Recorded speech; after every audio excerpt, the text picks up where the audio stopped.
Salut tout le monde, c'est Pavel et le projet Mind the Cash. Vous êtes sur la chaîne qui est consacrée aux investissements et au trading. Ce café du dimanche va se passer dans un environnement un petit peu particulier. Je suis très désolé parce que j'ai quelques problèmes techniques. C'est mon caméra qui l'a lâché. D'ailleurs, c'est le caméra de la société Logitech dont j'ai acheté, dont j'ai investi il n'y a pas longtemps. Comme vous le savez si vous êtes inscrit au site mindthecash.fr. Et là, j'ai un problème. Je ne sais pas si c'est un problème de caméra ou un problème de mon logiciel. Je pense que c'est plutôt le deuxième. Mais quand même, malheureusement, je ne pourrai pas vous montrer tout ce que j'ai prévu aujourd'hui pour ce café de dimanche, mais j'espère que quand même ça va être un peu constructif. Donc, excusez-moi en avance parce que je devrais me réorganiser très rapidement pour vous préparer cette vidéo du café de dimanche et conserver notre petite tradition. Voilà, avant de commencer, comme d'habitude, je vous invite à vous inscrire à la chaîne Mind the Cash, mettre la petite cloche pour être averti quand je publie des nouvelles vidéos, quand même des likes, même si avec ces difficultés techniques, je compte beaucoup sur votre compréhension. Et je vous rappelle que le site mindthecash.fr où il y a mon blog, où je publie les posts tous les matins avec la mise à jour de la situation économique, mon avis très brièvement, et aussi le synthèse de la presse économique. Également, il y a la chaîne Telegram où nous avons des discussions quotidienne sur la bourse, la finance et l'économie en général. Voilà, donc dans cette vidéo, ce que je préparais, malheureusement, ça sera un petit peu dans le contenu réduit parce que je ne peux pas vous présenter des schémas, des graphiques, des différents articles que je préparais, mais je vais essayer de l'expliquer oralement et ça vous donnera une idée suffisante pour comprendre ce qui se passe aujourd'hui sur les marchés. Donc le sujet de cette vidéo, c'est pourquoi les actions baissent, pourquoi il y a certains secteurs qui sont littéralement massacrés. Hier, je vous ai enregistré une vidéo qui permet d'un peu voir les opportunités qui se présentent aujourd'hui sur le marché américain. Là, j'ai évoqué pour l'instant le marché américain, mais la semaine prochaine, nous allons voir le PEA. On va revenir sur notre portefeuille PEA, portefeuille dont les positions vous pouvez trouver sur la chaîne mindthecash.fr. Et donc là, on va regarder les actions françaises.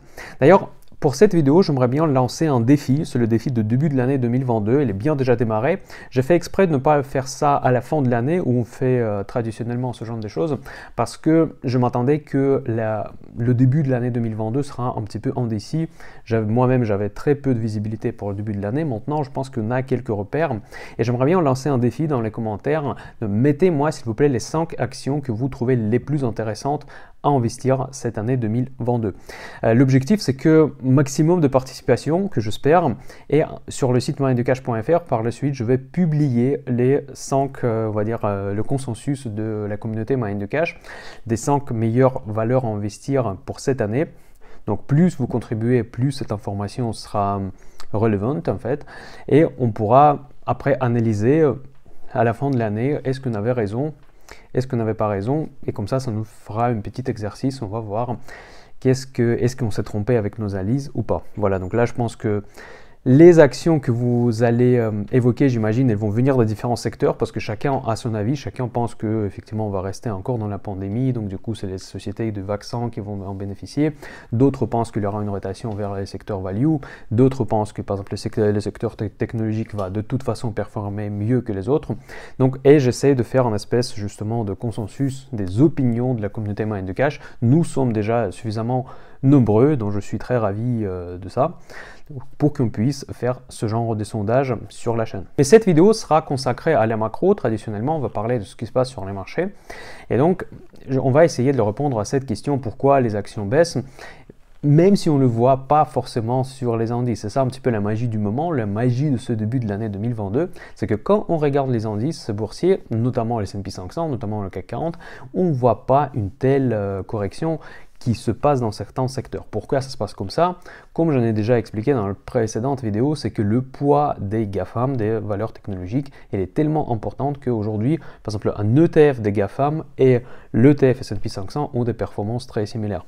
Et donc, forcément, vu qu'il y a un poids très important dans les indices, du coup, ça nous protège quelque part des chutes importantes. Et il n'y a pas forcément des grosses chutes sur les valeurs de GAFAM. Pour l'indice S&P 500 et encore plus pour l'indice Dow Jones, parce que je suis plus focusé sur les indices américains, c'est pas nécessairement parce que j'aime beaucoup les États-Unis, bon, je suis quand même j'aime quand même ce pays, mais je pense que c'est quand même un baromètre le principal pour tous les marchés, même si vous investissez principalement avec votre PEA dans les actions françaises, vous êtes obligé de suivre ce qui se passe aux États-Unis. En fait, à partir du moment où vous intervenez sur les marchés financiers, vous êtes obligé de suivre les États-Unis parce que c'est eux notre driver. Je ne sais pas si c'est bien ou mauvais, mais c'est comme ça que ça se passe aujourd'hui. Donc on est obligé de regarder ce qui se passe de l'autre côté de l'océan. Et donc les indices S&P 500 et Dow Jones, notamment Dow Jones qui est vraiment riche en valeur value, ces indices profitent de cette rotation sectorielle parce que c'est vrai qu'il y a beaucoup de secteurs technologiques, notamment le secteur où investissait Katie Wood ces dernières années. C'est une très connue gérante des fonds qui est très médiatisée, donc elle achète souvent les entreprises de croissance, souvent les entreprises qui n'ont pas de chiffre d'affaires, donc ce que j'appelle catégorie C et catégorie D. Et donc ces valeurs sont en ce moment très vendues en faveur des valeur value. À peu près, ça confirme ce que je vous disais l'année dernière, ce que je m'attendais à cette rotation, et je m'en suis préparé parce que je n'ai commencé à investir un petit peu en avance dans les secteurs value, même si le secteur technologique il est toujours présent dans mon portefeuille, le secteur value commence à avoir de plus en plus sa place. Et donc là, c'est ce qu'on voit que le rééquilibrage des portefeuilles des grands gérants au début de cette année. Mais attention, pour moi, ce mouvement, il est intéressant, on l'a anticipé sur la chaîne Mind du Cash, mais ce n'est pas un mouvement pour moi qui est tectonique, qui peut durer très longtemps. C'est vrai que le début de l'année, pour les gérants des fonds, c'est un moment pour revoir un petit peu sa stratégie, pour peut-être prendre des décisions alternatives par rapport aux années précédentes, vu que tout le monde s'attend à la hausse des taux, c'est un des sujets principaux de cette vidéo. Donc il commence à faire ses rotations et se positionner sur des valeurs où en plus il y a des multiples qui sont assez intéressants au niveau de PER, au niveau de EV/EBITDA. Donc ce sont des secteurs qui étaient largement délaissés pendant des années et il essaie de se repositionner. Mais une fois que cette rotation est terminée, donc après on va faire face aux aléas des marchés plus classiques, on n'aura plus ce soutien pour les secteurs, pour les indices, si vous voulez, plus exposés aux valeurs value. Donc cette rotation va s'absorber en quelques semaines, peut-être 2 mois maximum, et après le positionnement des fonds va être stabilisé, parce que les fonds, vous voyez, la plupart des fonds qui gèrent les plus gros montants, en fait, ce n'est pas des fonds bon, en fait, il y a des fonds spéculatifs, mais les gros fonds, c'est les pension funds, c'est ceux qui gèrent on va dire, les avoirs des Américains pour la retraite notamment. Donc une fois qu'ils sont repositionnés, en fait, cette opération sera complète et on n'aura plus ce phénomène sur les marchés. Donc aujourd'hui, on peut en profiter. Effectivement, la stratégie, on va dire long S&P ou long Dow Jones et short Nasdaq marche très bien. Mais combien de temps ça va marcher? Ça, c'est une grande question ouverte. Une fois que cette rotation est terminée, on peut ne plus bénéficier encore une fois de ce soutien. Voilà, donc pour moi, c'est une des raisons de cette chute du début de l'année, c'est peut-être pas la principale, c'est effectivement l'abandon de certains secteurs en faveur des autres. Donc on voit que les valeurs pétrolières, on voit que les valeurs de l'économie classique, en fait, je ne veux pas citer tous les secteurs, profitent largement par rapport au secteur technologique. Après, les autres risques. Quels sont les autres risques pour les marchés? Pourquoi les marchés démarrent? Vraiment, les premières séances ont été positives, mais maintenant, là, largement, on est négatif sur des secteurs à une forte composante technologique. Donc, deuxième point, c'est aussi quand même la situation de coronavirus.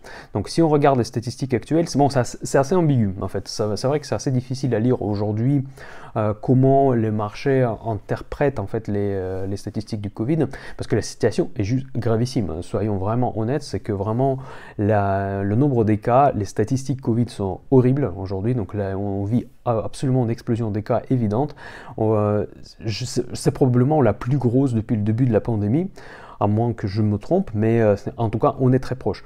Bonne nouvelle de l'autre côté que le nombre de décès, en fait, la mortalité, elle est plus faible. Bon, elle est plus faible, elle augmente quand même, donc les taux d'hospitalisation l'augmentent également, mais ça reste dans des niveaux gérables. Les hôpitaux ne sont pas débordés pour le moment. Donc dans certains endroits, ils le sont, mais on ne peut pas parler de débordement des hôpitaux généraux comme c'était au début de la crise de Covid.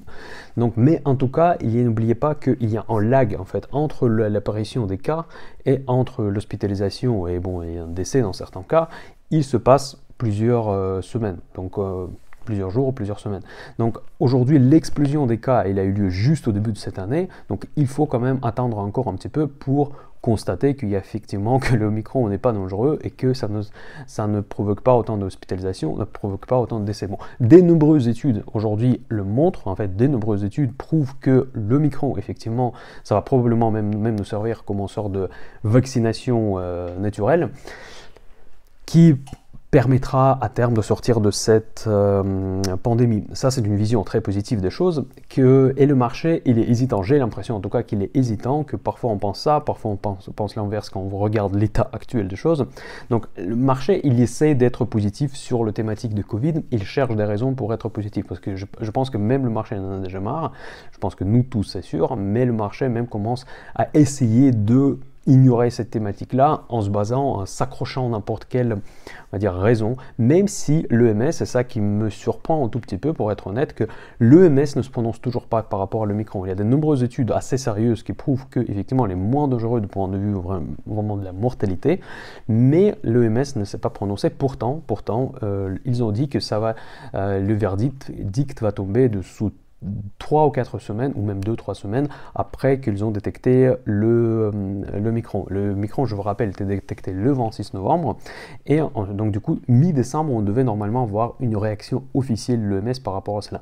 Et ils tardent, on arrive déjà à mi-janvier 2022, bientôt, et toujours, on n'a pas vraiment de position claire. En fait, ils disent que, bon, effectivement, selon certaines études, etc., mais ils laissent toujours une porte ouverte pour dire que, effectivement, comme ils ont déjà fait, que finalement c'est quand même assez dangereux, il faut rester à la maison, il faut être confiné, etc., etc.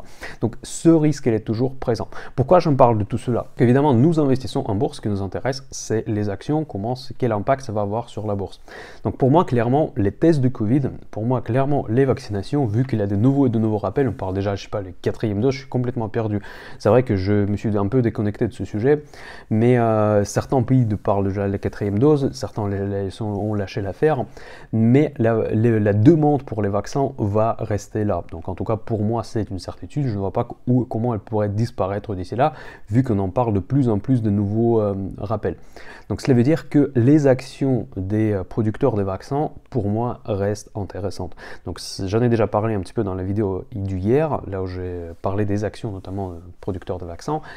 Et je pense que je vais garder, voire augmenter mon exposition sur ces valeurs. Donc aujourd'hui, j'ai du BioNTech, j'ai du Pfizer. Pfizer, j'en ai depuis assez longtemps. Et BioNTech, c'est une position relativement récente, où je suis en moins-value et avec une très forte plus-value sur Pfizer. Maintenant, je pense commencer à rajouter dans mon portefeuille quand même Moderna. Je me suis exprimé de manière assez critique par rapport à la communication de Moderna dans la dernière vidéo, parce que pour moi c'était un petit peu du sort du scam parfois. Bon, je ne vais pas me répéter ce que j'ai dit hier, mais bon, avant-hier, parce que maintenant la première vidéo du week-end est publiée le dimanche soir, et je trouve que ça s'est très bien passé d'ailleurs, ce test. Et même Moderna, je pense que je vais attendre un tout petit peu plus, la chute un petit peu plus importante pour me positionner. Déjà, elle a chuté énormément, elle a perdu quasiment 50% de sa valeur boursière depuis les plus hauts. Et en plus, selon les statistiques, le vaccin de Moderna, malgré tout, est le meilleur que Pfizer. Donc encore une fois, bon, malheureusement j'ai trouvé ces statistiques, mais je ne peux pas vous les présenter aujourd'hui. Vous êtes obligé de me croire sur parole que Moderna elle est plus efficace pour contrer justement le virus, mais aussi elle est plus efficace pour lutter contre le cas de décès. Donc bon, en tout cas, toutes les personnes vaccinées ont beaucoup moins de probabilité de décès, mais si vous êtes vacciné avec Moderna, vous avez encore davantage moins de probabilité de mourir de coronavirus que si vous êtes vacciné avec Pfizer. Même si vous êtes vacciné avec Pfizer, vous avez quand même des chances qui sont extrêmement méga faibles par rapport si vous n'êtes pas vacciné du tout. Je m'attends déjà d'avoir des dislikes des anti-vax, mais c'est comme ça ce que montrent les statistiques. Et ici, nous ne sommes pas dans la théorie de complot, on croit aux chiffres officiels. Donc on est obligé parce que c'est le seul chiffre dont on peut opérer de manière, on va dire, structurée. Voilà, aujourd'hui, c'est ça la situation autour du coronavirus. Pour moi, il faut rester sur ce secteur, hein, clairement. Et en plus, ce massacre de début de l'année 2022, il a concerné particulièrement les entreprises, des producteurs des vaccins, ce que moi je trouve assez illogique. Et donc probablement c'est là où se trouve une certaine, on va dire, inefficience de ces marchés. Le marché essaie d'oublier la thématique Covid, mais le Covid ne se laisse pas oublier. Voilà, donc ça c'est le premier point. Donc premier risque, coronavirus, on reste toujours. Et probablement ça fait une partie pourquoi les marchés sont déstabilisés. Ils cherchent un petit peu son chemin au début de cette année. La deuxième raison qui pourrait affecter l'humeur des marchés, qui est spécifique de cette semaine, c'est le rapport de l'emploi américain. Donc il a été publié par le département de travail des États-Unis aujourd'hui et il est ressorti moins bon que prévu. Bon, il n'y a rien de grave, rien de catastrophique, mais tout ça c'est vu dans le contexte de la projection de la remontée des taux par les réserves fédérales et la fin des programme de quantitative easing. C'est plutôt l'inverse même, parce que c'est d'abord la fin des QE et ensuite l'augmentation des taux. Le problème, c'est que ça suggère, en fait, cette démarche de la Banque centrale américaine suggère que l'économie redémarre. Il essaye de, en fait, arrêter un petit peu la surchauffe de l'économie. Mais si les statistiques du travail montrent que la surchauffe n'est probablement pas nécessairement aussi importante que on le voit, et en plus on a l'inflation, cela veut dire quoi? Cela veut dire qu'on fait face au risque de la stagflation, donc l'inflation énorme sans croissance. Et ça, c'est vraiment le contexte le plus dangereux pour l'économie. Si on est amené de vivre la stagflation, c'est toute une autre réalité. Donc on ne peut pas investir ni dans les values, ni dans les valeurs de croissance. C'est vraiment la situation extrêmement grave pour les marchés. Donc c'est rare que les économies développées ont vécu ces phénomènes-là. De mon mémoire, en fait, de mémoire, je ne me souviens pas des situations comme ça, mais dans les pays émergents, ça arrive de temps en temps et ça provoque vraiment des effets très graves sur les marchés. Donc voilà, ça, il faut juste tenir compte que les statistiques macro qui sortent et qui sont moins bonnes que prévu, ça peut augmenter les risques de stagflation. Ça ne va pas nécessairement remettre en cause la politique de la Fed pour remonter les taux et pour arrêter les programmes de quantitative easing, mais si ça se fait dans un contexte d'un ralentissement économique ou dans un ralentissement de la reprise, c'est toute une autre histoire que quand on est en train de, on va dire, calmer l'économie qui est en pleine boom. Voilà, donc ça c'est vraiment un point très important et je pense que ça peut s'aggraver. Ça rejoint à peu près le premier point de Covid. Si jamais on est tous malades parce que l'Omicron, et ça c'est en fait qui est bien plus contagieux que le Delta, on ne sait pas encore, même s'il y a certaines recherches, s'il est plus dangereux ou moins dangereux. Mais en tout cas, ce qui est sûr et certain, qu'il est beaucoup plus contagieux. Donc du coup, même si on part d'un principe, on va dire, assez positif que il est moins dangereux, si une grande quantité de personnes, un grand pourcentage de la population active tombe malade, forcément ça va faire un ralentissement économique, forcément ça va faire probablement calmer le marché, et naturellement ça va ralentir la croissance économique. Et si on va augmenter les taux et arrêter le programme de quantitative easing dans ce contexte-là, ça peut provoquer les effets indésirables sur l'économie, sur la macroéconomie, les dettes, etc., tout ce qui vient avec. Donc le marché ne va pas laisser passer ce genre de choses inaperçues, il va se corriger, évidemment, il va réagir sur cette réalité.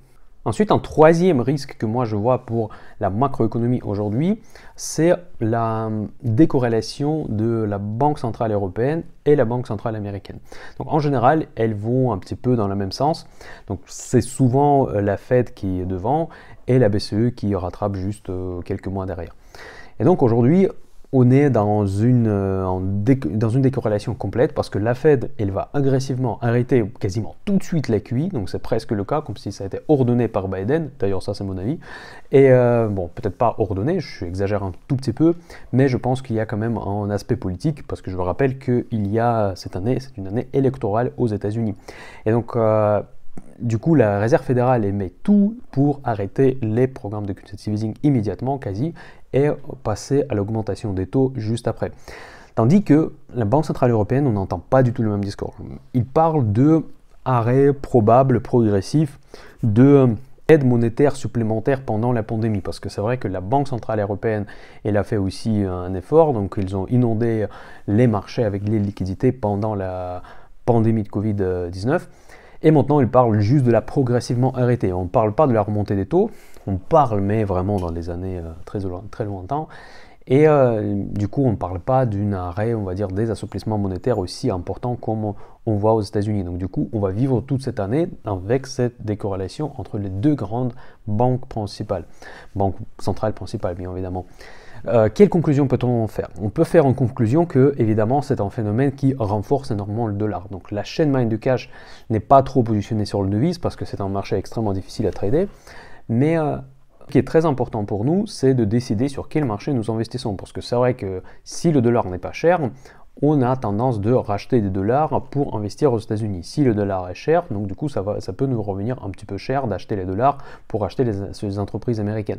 Donc aujourd'hui je suis positionné largement sur les valeurs américaines et je devrais tourner vers les valeurs européennes ou bien acheter les valeurs américaines qui sont cotées en euros grâce au cours de chance pour bénéficier justement l'euro qui est faible plutôt que d'acheter le dollar qui est cher aujourd'hui, je vais peut-être attendre et continuer à investir dans ces mêmes valeurs qui sont cotées sur les bourses européennes.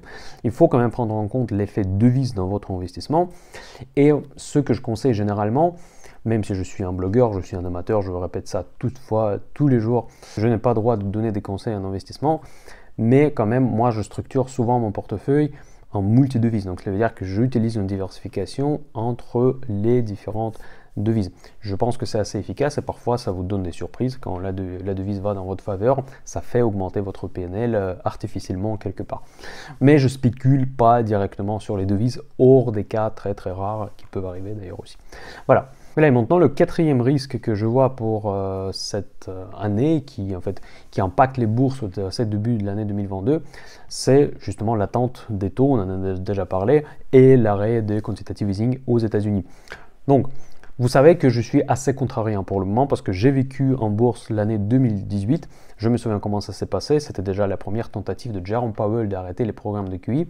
Ça n'a pas réussi. Franchement, c'est la moindre chose que je puisse dire, que ça n'a pas marché du tout. J'ai jamais vu vraiment un président de la Banque centrale aussi importante comme la Fed d'être aussi ridicule comme Jerome Powell en fin de l'année 2018, où il anticipait 3 hausses de taux en 2019 et finalement, il a changé d'avis en une seule semaine.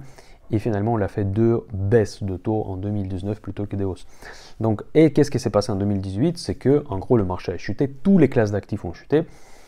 Ça crée des tensions sur les marchés obligataires. Et attention, la Fed, et ça, par contre, je suis absolument persuadé, la Fed ne va pas laisser la crise obligataire s'installer un petit peu dans le monde parce que ça peut avoir des conséquences absolument désastreuses sur toutes les économies, sur toutes les bourses, et après, ça deviendra ingérable. Quoi qu'il arrive, quelle que soit l'inflation, je ne pense pas que la Réserve fédérale permettra de déclencher une crise obligataire. Donc après, la politique, c'est bien parce que ça, c'est l'année électorale et Joe Biden, pour lui, il est en train de lutter contre l'inflation parce qu'évidemment, son électorat il est très sensible à l'inflation. Mais l'inflation aux États-Unis, c'est plus simple que ça. Pour moi, l'inflation, c'est plus les prix à la pompe. Pour gérer les prix à la pompe, déjà, ils ont fait les démarches. La position officielle de la Maison-Blanche, ça c'est très important, parce que la publication, d'ailleurs, que je voulais vous montrer aujourd'hui, elle vient du site de Maison-Blanche, où ils disent que clairement, ils débloquent aujourd'hui la réserve, c'était en fin novembre encore, du pétrole national, pour baisser les prix à la pompe. Donc, ils luttent contre l'inflation de cette manière, je pense que c'est la bonne approche. Parce que forcément, si on fait baisser les prix du pétrole, ça va mécaniquement baisser l'inflation, et l'électorat américain va être content. Donc l'électorat américain est très très sensible au prix de gasoline, comme nous tous je pense. Et donc pour Biden, c'est la première chose à faire. En plus, pour la renomination de président de la Banque centrale américaine, donc la Fed, Jerome Powell, il y a eu une discussion entre lui, il y en a certainement plusieurs, entre Biden et Powell, où j'imagine que la condition de son prolongation de son mandat était qu'il va prendre l'objectif de lutte contre l'inflation comme un des plus importants objectifs pour la Réserve fédérale. Je vous rappelle qu'il y a encore quelques mois, la position de Jerome Powell était toute différente. Elle était à 180 degrés, encore une fois, par rapport à ses discours aujourd'hui. C'est qu'il disait que l'inflation, c'est du temporaire.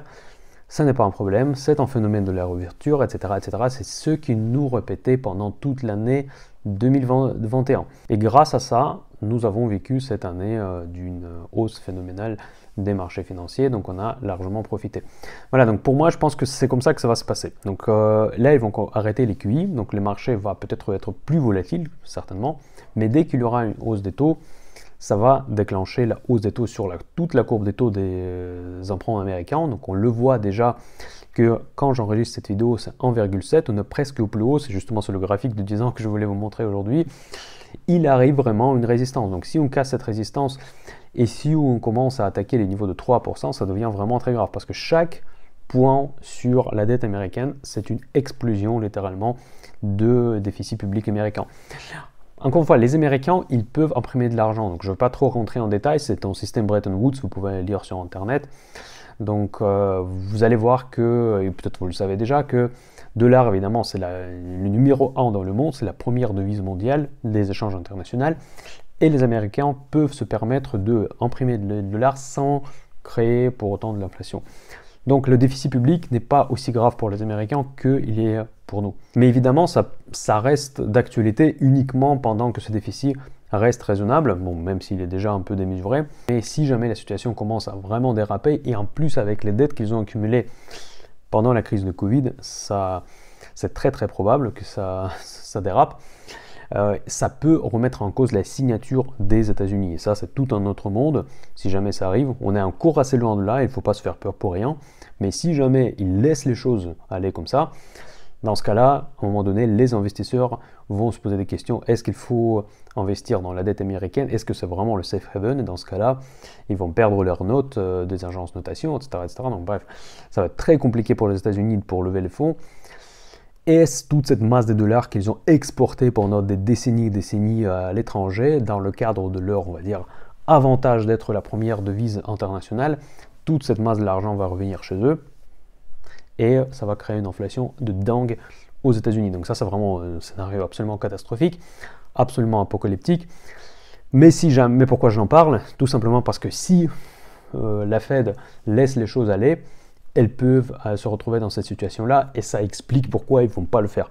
Ça explique pourquoi pour eux la priorité c'est de garder la tranquillité, comme je dis tranquille biche, sur le marché des obligations avant tout. Ils surveillent de près ce marché et ils ne vont jamais le laisser tomber parce que ça peut vraiment créer des conséquences gravissimes sur l'économie. Voilà, quel est mon scénario finalement? Moi je pense que ils vont arrêter les QE, ça c'est sûr, mais dès la remontée des taux, il y aura une crise boursière, certainement. Et cette crise boursière fera changer d'avis Jerome Powell. Ils vont refaire un point avec Biden. Il va lui convaincre qu'effectivement, il faut remettre le QE à nouveau, il faut rebaisser les taux, etc., etc. Donc ça, c'est un des scénarios. Le deuxième scénario, que je ne peux pas encore expliquer en détail parce que je ne le connais pas, c'est probablement ils ont un plan B. Mais ils n'ont jamais communiqué sur ce plan B. Probablement, ils vont soutenir les marchés, vont continuer à soutenir l'économie, mais avec d'autres instruments qu'ils n'ont peut-être pas encore présentés. Je vous rappelle que si ça fait longtemps que vous êtes sur la bourse, vous savez que les quantitative easing ont été inventés pendant la crise des subprimes. Donc cet instrument n'existait pas avant la crise des subprimes parce qu'on gérait l'économie, on gérait la masse monétaire en augmentant, en baissant les taux. Voilà, donc cet instrument, il est apparu après la crise des subprimes comme un instrument inconventionnel, comme on l'appelle jusqu'à aujourd'hui d'ailleurs. Et maintenant, il est devenu à peu près la norme. Probablement, Jerome Powell va proposer un autre instrument qui va être, qui aura moins d'impact sur l'inflation et qui va convenir à Biden, qui va convenir à lui, qui va convenir surtout à maintenir la stabilité sur le marché obligataire. Mais attention, ça peut maintenir la stabilité sur le marché obligataire, mais pas forcément sur le marché d'actions. Parce que j'ai du mal à imaginer que la Fed intervienne sur le marché d'actions, même s'il y a d'ailleurs ces discussions-là. Je vous rappelle que pendant la crise de Covid, pendant le pire moment, ils ont évoqué d'acheter les obligations des corporations américaines, donc les corporate bonds, via les ETF de BlackRock. Ça n'a jamais été mis en pratique, mais déjà cette intervention verbale, elle a tout de suite stabilisé le marché. Donc vous voyez, la puissance de la Fed, elle est quand même énorme. Et donc si jamais cette année, on va vivre la crise à cause de la remontée de taux, seul mot de Jerome Powell qu'on pense de changer de la politique et on pense de remettre les QE, ça va faire flamber les bourses. Donc voilà, il faut être prêt. Donc je pense qu'il y aura une chute, mais cette chute sera de courte durée, jusqu'à le premier parole de Jerome Powell que ça y est, on a battu l'inflation et maintenant on va revenir vers les QE. Donc voilà, je pense que c'est plus quelque chose comme ça qui devrait se passer cette année. Cela veut dire quoi? Cela veut dire que cette année, il y aura une grosse chute. À quel point elle sera grosse, je ne sais pas, mais en tout cas, il y aura une chute et il faudra se préparer en quelque sorte. Moi, je le fais avec des positions en option, comme les positions de trading de volatilité. J'ai des straddle et strangle pour le mois de mars aujourd'hui. Je ne sais pas, vous savez, c'est toujours le timing le plus difficile quand on essaie de se protéger. Moi, je le vois ça comme des assurances. Je ne spécule pas à la baisse, mais je protège mon portefeuille qui est super bien rempli aujourd'hui avec des positions optionnelles, avec un risque limité, sur un scénario d'une baisse importante sur le marché. Je souligne la baisse importante, parce qu'en fait, j'achète des assurances qui ne me coûtent pas très cher, parce que justement, je me protège contre les variations très significatives sur les marchés. Donc s'il y a des variations faibles, donc dans ce cas-là, je n'ai pas besoin de se protéger, parce que je suis prêt quand même de vivre une certaine moins-value sur mon portefeuille, ça ne me pose pas de problème. Mais si jamais il y a vraiment un crack, dans ce cas-là, effectivement, mes options vont m'aider pour sauver la peau, comme on dit. Et d'ailleurs, ça c'est de la magie des options. Vous ne pouvez pas, par exemple, le faire avec des instruments en direct. Donc vous pouvez, si vous achetez par exemple les ETF inversés, déjà la décomposition temporelle va être super importante, ça va vous coûter très cher. Et aussi, ça va dès maintenant vous protéger, mais par contre, vous allez être obligé d'être très précis au niveau du timing pour que votre protection ne vous revienne pas extrêmement cher. D'ailleurs, en parlant des taux, et un des articles sur Wall Street Journal que je voulais vous présenter aujourd'hui, c'est qu'aujourd'hui, les taux des emprunts immobiliers américains ont atteint le niveau le plus élevé avant la crise de Covid. Donc ça, c'est déjà un premier signal. Donc les taux d'emprunt américains, c'est important parce que la majorité des emprunts sont faits au taux variable. Donc cela veut dire qu'on vit un phénomène qui ressemble un tout petit peu aux subprimes, que les échéances des paiements pour leur crédit immobilier aux États-Unis sont en train d'augmenter. Évidemment, ça freine la consommation, évidemment, ça a de l'impact sur l'épargne des Américains et sur le sentiment économique général aux États-Unis. Donc faites quand même beaucoup attention à cela parce que ça peut créer, comme on le sait déjà après la crise de subprimes, des phénomènes macroéconomiques majeurs. C'est tout pour aujourd'hui. Encore une fois, je suis désolé de ne pas pouvoir vous présenter tout ce que je voulais présenter à cause des problèmes techniques. Bon, ça arrive, c'est la vie.